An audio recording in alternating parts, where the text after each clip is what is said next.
नमस्कार, अभी तक में आपका स्वागत है। मैं हूं अजय और अब पेश हैं अभी तक में आज की गतिविधियां। शुरुआत करेंगे आपराधिक गतिविधियों से। थाना मुंडापांडे क्षेत्र में सड़क दुर्घटना में एक बाइक सवार गंभीर रूप से घायल हो गया, जिसे उपचार के लिए मुरादाबाद के जिला अस्पताल में भर्ती कराया गया है।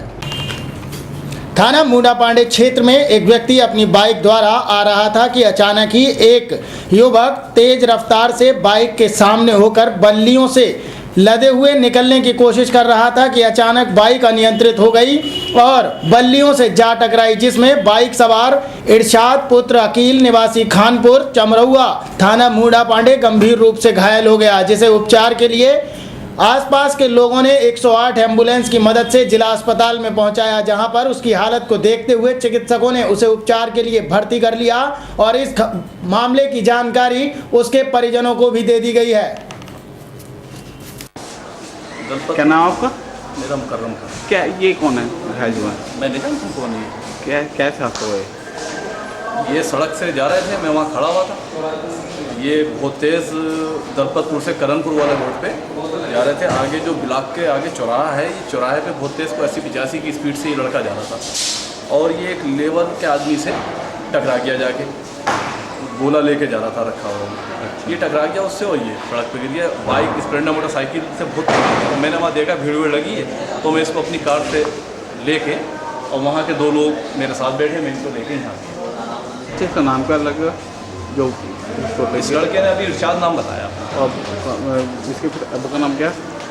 इसने अपने बाप का नाम भी अकील ही बताया है। लंबे समय से सामाजिक एवं राजनीतिक संगठन लोकोशेड के पुल को चौड़ा कराने की मांग कर रहे थे। ये कार्य किन्हीं वजहों से अटका हुआ था, लेकिन अब प्रशासन एवं शासन की तरफ से इसका रास्ता साफ हो गया है और इसके लिए 34 करोड़ रुपया मंजूर किया जा चुका है। जल्दी ही इस पुल पर आप लोग आसानी से आ और जा सकेंगे। लोकोशेड का मुद्दा काफ़ी समय से राजनीतिक एवं सामाजिक संगठनों द्वारा उठाया जाता रहा है, लेकिन इसके कार्य को प्रारंभ होने में एक लंबा समय लग गया। लेकिन मुरादाबाद के लिए ये अच्छी खबर है कि अब जल्दी ही लोकोशेड का पुल बनकर तैयार हो जाएगा, जिसकी पहली किस्त में 3.5 करोड़ रुपए दिए गए हैं तथा वित्तीय अनुमति मिलते ही सभी बाधाएं खत्म हो चुकी हैं। इसके बाद अब सेतु निगम द्वारा जल्दी ही इसका निर्माण कार्य शुरू करा दिया जाएगा। बताते चलें कि इस पुल की लंबाई 750 मीटर होगी और पुल की चौड़ाई 7.5 मीटर रहेगी। पुल के निर्माण की कुल लागत 34 करोड़ रुपए बताई जा रही है, जिसका कुल बजट का आधा हिस्सा अब स्थापना निधि से दिया जाएगा। इसके अलावा 17 करोड़ रुपए शासन स्तर से दिए जाएंगे। इसमें मुझे बताते हुए खुशी हो रही है कि सभी शहरवासियों के अथक प्रयास से, सभी जनप्रतिनिधियों के अथक प्रयास से, नगर निगम, MDA, आवास विकास से और सबका सहयोग के कारण शासन और माननीय मुख्यमंत्री जी की कृपा से जो लोकोशेड का जो एक शहर का लॉन्ग स्टैंडिंग डिमांड थी, उसको शासन की मंजूरी, वित्तीय मंजूरी भी और प्रशासनिक मंजूरी भी मिल गई है और कल उसका आदेश मेरे पास फैक्स से प्राप्त मुझे हो गया है। शासन ने 31 करोड़ 99 लाख करीब की जो एस्टिमेट की मंजूरी दी है, जिसमें कि 50% शेयर की वित्तीय स्वीकृति भी शासन ने दे दी है और उसमें से 3 करोड़ 68 या उसके आसपास लाख शासन ने अवमुक्त भी कर दिया है। और अब जो लोकोशेड पुल के निर्माण में कोई भी अड़चन नहीं रह गई है और अब लोकोशेड पुल का जो शहरवासियों का एक जो सपना था वो बहुत ही जल्दी साकार हो जाएगा। और इसका हम लोग अब सेतु निगम को और रेलवेज को जो भी उनकी धनराशि है उनका एक प्रथम किस्त उसको देकर दोनों ओर से निर्माण हम लोग बहुत ही शीघ्र शुरू करा देंगे और उम्मीद ये है कि 1 साल के अंदर ये लोकोशेड पुल तैयार होकर इस पर आवागमन शुरू हो जाएगा। खिदमत खल्क एंटी करप्शन सोसाइटी द्वारा कलेक्ट्रेट पर प्रदर्शन करके जयंतीपुर की जन समस्याओं को उठाया गया। इस दौरान एक ज्ञापन भी मुख्यमंत्री को भेजा गया। खिदमत खल्क भ्रष्टाचार एवं अपराध दंड द्वारा एक ज्ञापन मंडलायुक्त को सौंपा गया। इस दौरान कार्यकर्ताओं द्वारा प्रदर्शन भी किया गया। ज्ञापन में कहा गया है कि मंसूर कॉलोनी के निकट मैनाठेर की पुलिया के आसपास के कच्चे नाले में जल भर जाता है। ये गंदा पानी आसपास के घरों में जाता है। इसके अलावा उन्होंने इस क्षेत्र की तमाम जन समस्याओं को लेकर प्रदर्शन करते हुए कहा कि तत्काल ही उनकी समस्याओं पर ध्यान दिया जाए और समस्याओं को जल्दी ही हल कराया जाए। उन्होंने कहा कि हमारे क्षेत्र में बिजली के खंभे तक नहीं है और इसलिए खंभे लगवाए जाने अति आवश्यक है, क्योंकि इनके बिना बिजली के तार कभी भी किसी बड़ी घटना को अंजाम दे सकते हैं और कोई बड़ी दुर्घटना घटित हो सकती है। ज्ञापन देने वालों में जमीर हुसैन, शाहीन परवीन, नूर हसन, हसनुद्दीन, वसीम, रईस, हायजा आदि लोग मुख्य रूप से मौजूद थे। क्या नाम है आपका? बस ये बोलना जी, क्या नाम है आपका? हमारा नाम है शाहीन परवीन। कहाँ से आएंगे आप? मंसूरी कॉलोनी। बताइए क्या परेशानी है आपकी? हमारी ये है कि जो नाला हमारा यहाँ कच्चा नाला है, वहाँ के लिए गंदा पानी है, घरों में घुस जाता है, जिसकी वजह से कि वहाँ के निवासियों को रहने में बहुत बड़ी परेशानी होती है। नाबालिग बहुत परेशानी होती है, छोटे छोटे बच्चे हैं, वहाँ इसकी परेशानी बहुत ज़्यादा। कोई शिकायत पहले भी की आपने? हाँ, दूसरा कोई गोरी नहीं किया, गोरी नहीं होती किसी बात की। क्या मांग करना चाहती है? अभी है कि वहाँ का नाला का निर्माण किया जाए, वहाँ की सड़कें बनवाई जाए, खंभे लगाए जाए। इतनी लंबी लंबी जो लाइनें डली हुई हैं, अगर वो बिजली का तार गिर जाए और पानी में गिर जाए तो इससे चलने फिरने वाले व्यक्ति हैं उसके पेटे में आएंगे। अच्छा, नाले के अलावा और क्या समस्या है? तहसील ठाकुर द्वारा क्षेत्र में एक नाबालिग बच्ची के साथ बलात्कार करने वाले आरोपी को पुलिस ने गिरफ्तार कर लिया है। भगतपुर थाना क्षेत्र के गांव पंचायत कुकरझुंडी निवासी एक व्यक्ति की 13 वर्ष की युवती रात को 9 बजे घर के बाहर खड़े सरकारी हैंडपंप पर पानी भरने के लिए गई थी कि पंप पर पानी भरते हुए दूसरे समुदाय के 2 युवकों ने आकर उसका मुंह दबोच लिया और उसे उठाकर अपनी बाइक पर ले गए। गांव के पास गन्ने के खेत में ले जाकर दोनों युवकों ने बारी बारी से उसके साथ बलात्कार किया। युवती रहम की भीख मांगती रही, लेकिन दोनों युवकों को रहम नहीं आया और युवती जब तक बेहोश नहीं हुई तब तक उसके शरीर को युवक नोचते रहे। युवती के बेहोश होने पर दोनों युवक छोड़कर उसे भाग गए। उधर घर पर पानी लेकर वापस नहीं लौटने पर उसके परिजनों ने तलाशना शुरू किया, लेकिन वो नहीं मिली और रात को करीब 12 बजे ईख के खेत की तरफ गए तो वहां युवती कर रही थी।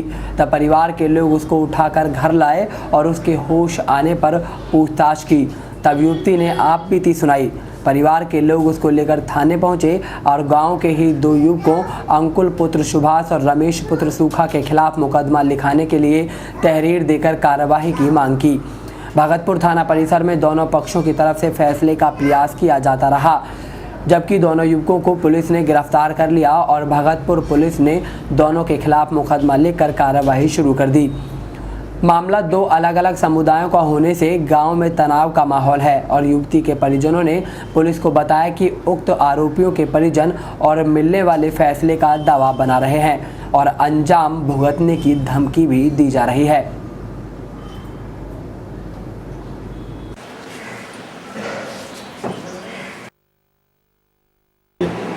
थाना भगतपुर में कुकरझुंडी गाँव पड़ता है, जहाँ पर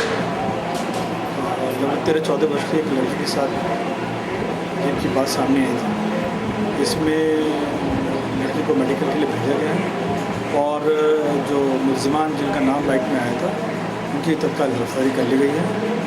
अभी मेडिकल रिपोर्ट के बेसिस पर और उसके बाद जो सप्लीमेंट्री रिपोर्ट आएगी उसके बेसिस पर अगली विवेचना की जाएगी। मामले में कौन कौन लोग थे? जेल में हैं? ये अंदर तो नाम क्या है? एक का रमेश है, एक का अंकुल है। अच्छा, क्या करने गए थे आप? कहाँ थे जिस समय आपको? हम पानी भरने गए थे, बाहर सामने नहीं लगेगा ना, वहाँ से पानी भरने बाइक पे उठाया था। यहाँ वक्त हुआ है एक छोटे से ब्रेक का, जल्द हाजिर होंगे। ब्रेक के बाद आप देखते रहिए अभी तक।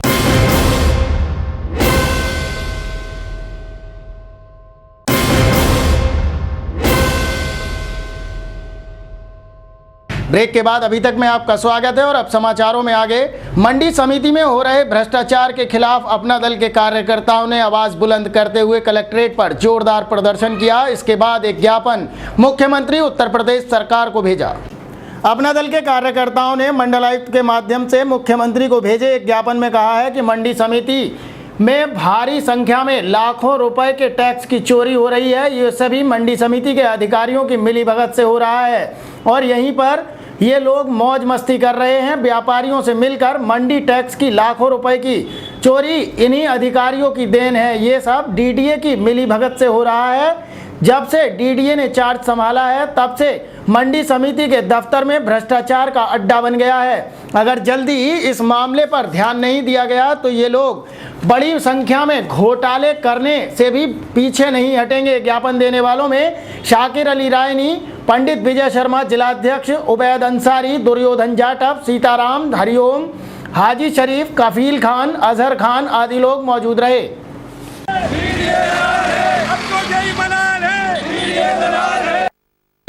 ये 4 सूत्रीय ज्ञापन माननीय मुख्यमंत्री जी को मंडल आयुक्त द्वारा भेजा गया है। मंडी समिति में भ्रष्टाचार चरम सीमा पर है। मंडी टैक्स की लाखों रुपए की चोरी हो रही है। जब से डीडीए ने चार्ज संभाला है मंडी समिति को भ्रष्टाचार का अड्डा बना रखा है और दुकानों पे 1.5 लाख रुपए लिए जा रहे हैं फड़ों के नाम पे और मंडी टैक्स की लाखों रुपए की चोरी हो रही है। शहर में अवैध मंडियाँ चल रही हैं, इसको बंद किया जाए और इसको जो है मंझोला में भेजा। भारतीय वाल्मीकि धर्म समाज के कार्यकर्ताओं ने कलेक्ट्रेट पर प्रदर्शन करके जिलाधिकारी के माध्यम से उत्तर प्रदेश के मुख्यमंत्री को एक ज्ञापन प्रेषित किया।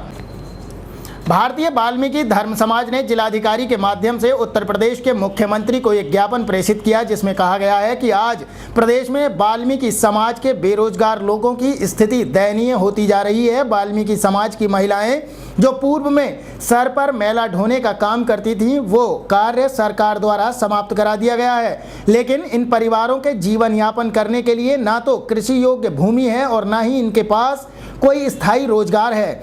आज समाज के लोग भुखमरी की कगार पर हैं। संगठन मांग करता है कि स्वच्छकार पुनर्निर्वास योजना के अंतर्गत अधिकारियों द्वारा सही सर्वे कराकर निर्धन एवं बेरोजगार लोगों को अधिक से अधिक संख्या में पुनर्वास योजना के अंतर्गत अतिशीघ्र लाभान्वित कराने के साथ ही प्रत्येक परिवार के एक व्यक्ति को ब्याज रहित 5-5 लाख का लोन दिलाने की योजनाएं चलाई जाएं तथा जिसकी अदायगी आसान किस्तों में 10 साल में की जाए।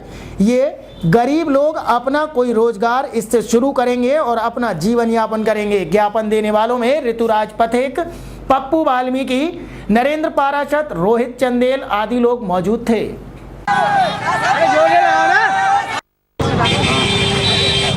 आज माननीय मुख्यमंत्री जी और जिलाधिकारी महोदय द्वारा एक सूत्रीय मांग हम सौंपने जा रहे हैं जिसमें केवल और केवल हमारी एक ही मांग है जो केंद्र सरकार द्वारा जो हमारा समाज मेला ढोने का काम कर रहा था तो केंद्र सरकार के आदेश द्वारा वो कार्य को बंद करा दिया गया है और उसके एवज में जो केंद्रीय सरकार की तरफ से दी जाने वाली सुविधाएं थी जैसे ब्याज रहित लोन और एक मुश्त रकम लोन उनको देने का वादा सरकार ने दिया था वो कोई वादा सरकार ने अभी तक पूरा नहीं करा और हमारे लोगों से कार्य छुटा दिया गया है।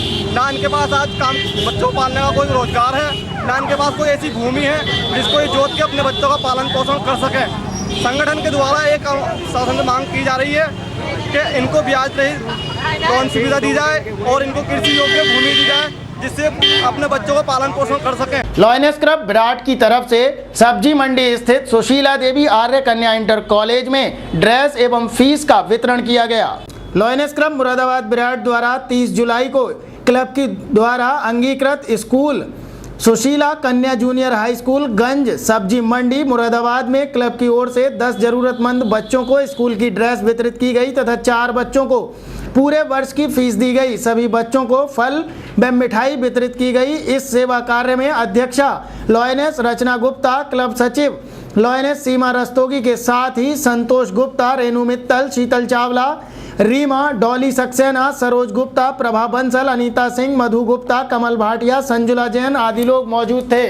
बताते चलें कि क्लब के द्वारा इस प्रकार के सेवा कार्य किए जाते रहते हैं तथा उनके द्वारा कई बार ऐसे कार्यक्रम आयोजित किए गए जिनकी महानगर के अलावा आसपास के क्षेत्रों में भी प्रशंसा की गई।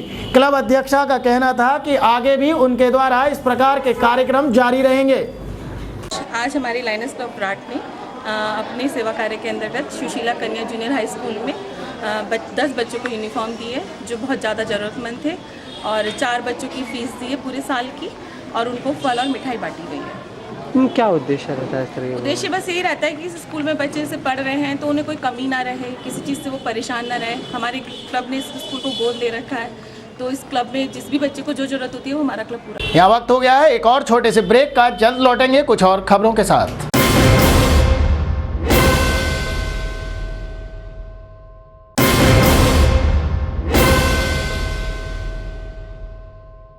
ब्रेक के बाद एक बार फिर से अभी तक में आपका स्वागत है और अब समाचारों में आगे।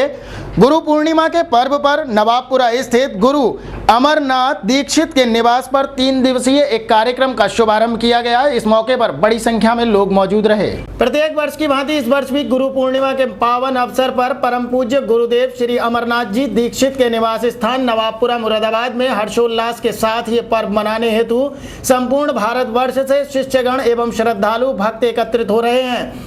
इस भौतिक युग में जहां चारों ओर अशांति एवं भय का वातावरण है, वहीं गुरुजी के श्री चरणों में असीम शांति एवं सुख की अनुभूति होती है। परम पूज्य गुरुजी श्री अमरनाथ दीक्षित का संदेश है कि व्यक्ति अपने समस्त सांसारिक कर्तव्यों का पालन करते हुए ईश्वर परायण होकर ईश्वर की आराधना करके अपने परम लक्ष्य को प्राप्त कर सकता है। इसी कारण विभिन्न संप्रदाय एवं जाति के लोग उनसे जुड़ना चाहते हैं। उनके आशीर्वाद को प्राप्त करके उनके सानिध्य से लौकिक एवं पारलौकिक उन्नति करना चाहते हैं। गुरुजी के यहाँ जातिगत, धर्मगत, वर्णगत, लिंगगत इत्यादि किसी प्रकार का भेदभाव नहीं है। गुरुजी सबको अपना मानते हैं एवं विश्व एकात्मा का संदेश देते हैं। 3 दिवसीय कार्यक्रम में 29 जुलाई को भगवत संकीर्तन, 30 जुलाई को ईश्वरीय कव्वाली, इस्तिखार एवं पार्टी अमरोहा और 31 जुलाई को गुरु पूर्णिमा के दिन प्रातः पूजन के उपरांत शिष्यगणों ने अपने परम पूज्य गुरुदेव का तिलक करके प्रसाद ग्रहण किया।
कोहिनूर क्राफ्ट के प्रोपराइटर हाजी इफ्तिखार ने पूर्व राष्ट्रपति एवं missile man doctor APJ Abdul Kalam को अपनी श्रद्धांजलि दी है। भारत के पूर्व राष्ट्रपति डॉक्टर एपीजे अब्दुल कलाम के निधन के बाद लोगों द्वारा अलग अलग अंदाज में उनको श्रद्धांजलियां दी गईं। किसी ने उनके चित्र को कैनवास पर उकेर दिया तो किसी ने मोमबत्ती जलाकर उन्हें श्रद्धांजलि दी। तो वहीं कोहिनूर क्राफ्ट के प्रोपराइटर इफ्तिखार अली द्वारा भी उनके प्रति श्रद्धांजलि अर्पित की गई। उन्होंने कहा कि ऐसे व्यक्तित्व देश में कभी कभी जन्म लेते हैं और ऐसे लोग हमेशा देश हित में सोचते हैं और भारत को भी ऐसे लोगों को ही ज़रूरत है। डॉक्टर एपीजे अब्दुल कलाम जी को खिराज अकीदत पेश करते हुए मैं ऐसे मौके पर सिर्फ इतना कहूँगा कि बचपन से संघर्ष करते हुए एक महान वैज्ञानिक व राष्ट्रपति के रूप में जो उन्होंने देश की सेवा की है वो हमेशा ही सराहनीय रहेगी और जो देश की क्षति हुई है वो शायद कभी पूरी ना हो सकेगी, लेकिन उनकी सोच हमेशा जिंदा रहेगी। यह वक्त हो गया है एक और छोटे से ब्रेक का। ब्रेक के बाद आपको दिखाएंगे बिलारी की खबरें।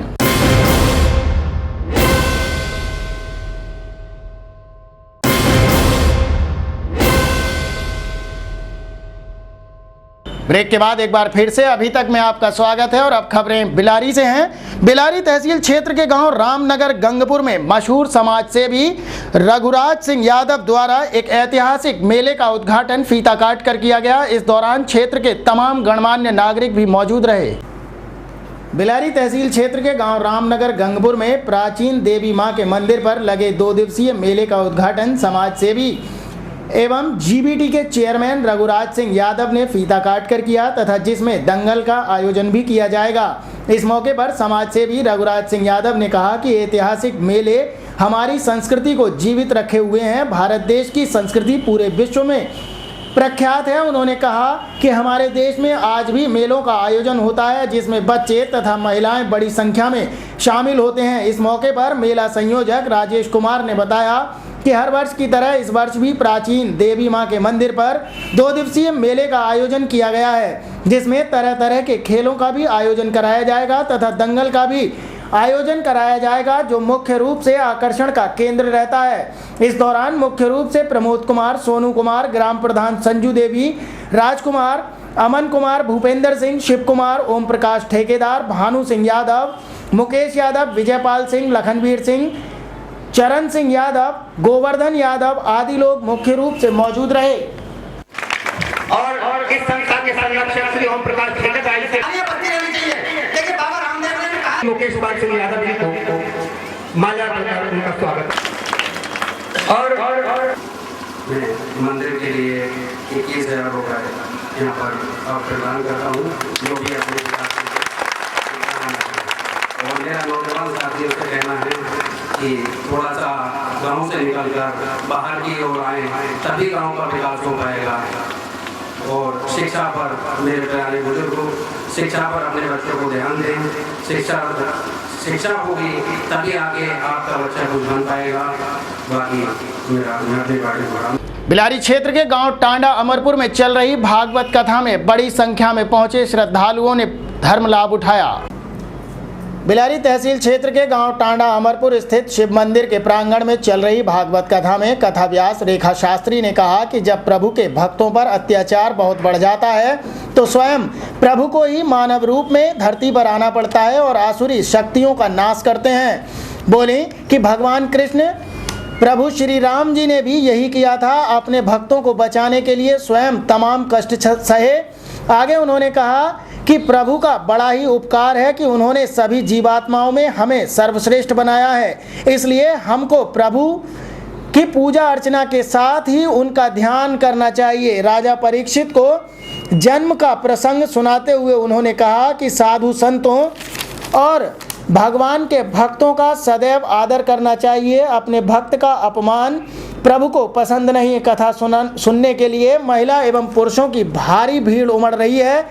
व्यवस्था में पूर्व प्रधान जयवीर सिंह, आनंदवीर सिंह, सतीश कुमार, राम प्रसाद, चंद्रपाल सिंह, सुनील, सुमित, सुधीर, संजीव आदि लोगों ने सहयोग किया।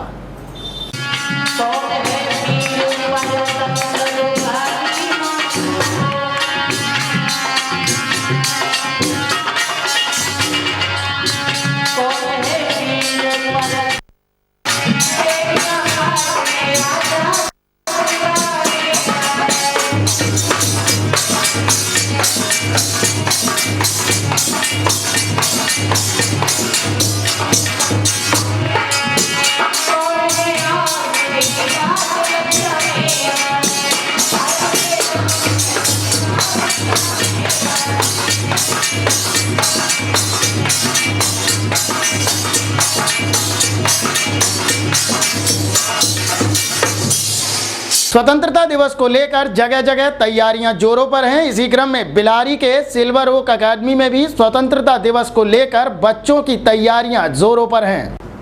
शिक्षण संस्थानों में स्वतंत्रता दिवस की तैयारियां बढ़ चढ़कर शुरू हो गई हैं। शिक्षक और बच्चे इसे विशिष्ट रूप से मनाते हैं। सिल्वर ओक अकेडमी में सांस्कृतिक एवं देशभक्ति कार्यक्रमों की तैयारी में बच्चे और स्टाफ इस समय व्यस्त हैं। रूपाली, महिमा, मोनिका, मिक्की, सरस्वती, वंदना में तथा दीपक, सत्यम, गयास मार्च पास्ट करेंगे तो पीयूष, सुजल, आयुष, प्रियांशी, शिवांगी आदि डांस की तैयारियों में लगे हुए हैं। सिल्वर ओक अकेडमी में रंग दे बसंती चोला, इंडिया वाले, रंग दे इश्क है सरजमी से सरस्वती वंदना आदि गीतों की प्रस्तुति की तैयारी में लगे हुए हैं। बताते चलें कि इस विद्यालय में प्रत्येक वर्ष एक से बढ़कर एक कार्यक्रम प्रस्तुत किए जाते हैं और यहाँ पर आसपास के क्षेत्रों से भी लोग बच्चों के कार्यक्रम देखने के लिए उपस्थित होते हैं। शायद इसीलिए बच्चे 15 दिन पहले से ही अपनी तैयारियों में जुट गए हैं। ऐसा लगता है मानो इस बार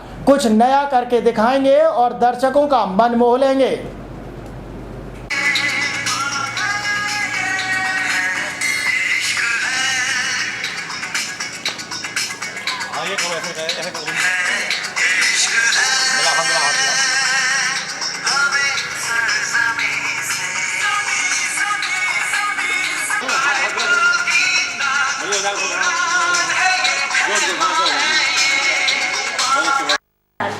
As we know, our country got freedom on 15 August 1947. So we celebrate this day as Independence Day. In our school, we are going to celebrate it at 9 a.m. First of all, flag hosting will be done by the chief guest and honorable president of the school. Then march past by the senior students. After that, cultural programs like dances, group song, it will be done by the students. Speech of English and Hindi, it will be spoken by the students. Then at last the vote of thanks by the principal of the school. This festival will be celebrated with great pomp and तो फिलहाल के लिए अभी तक में बस इतना ही। फिर होगी मुलाकात कुछ और खबरों के साथ। तब तक के लिए अजय और अभी तक की पूरी टीम को दीजिए इजाज़त। नमस्कार।